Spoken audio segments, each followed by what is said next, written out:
வைஷ்ணவி, நான் ஒரே ஒரு கேள்வி ஒன்றை கேட்குறேன்.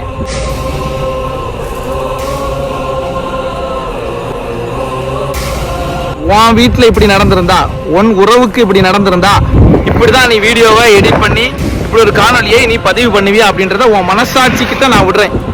சங்க கடிச்சு ரத்தத்தை குடிக்கக்கூடிய ஒரு ரத்த காட்டேரியால கூட இவ்வளவு கேவலமான ஒரு வேலையை செய்ய முடியாது. ஏன்னா இதை விட கடினமான வார்த்தைகளை என்னால் பயன்படுத்த முடியாது. வைஷ்ணவி அவர்களுடைய இன்ஸ்டாகிராம் பக்கத்தில் இந்த வீடியோ பதிவாயிருக்கு.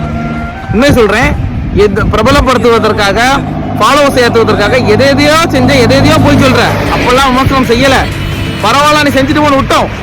ஆனா இன்னைக்கு 41 பேருடைய உயிரை வைத்து, 41 பேருடைய துயரத்தை வைத்து கேவலமான ஒரு அரசியல் செய்யக்கூடிய இந்த நிலையை பார்த்து விட்டு சும்மா இருந்தோம்னா நாங்க மனிதத்தன்மை அற்றவர்கள்.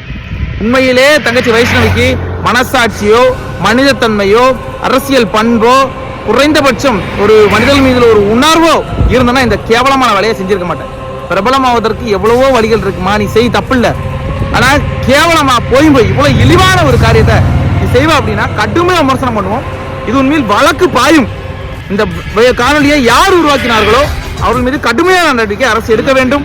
அது யார் செய்தாலும் சரி.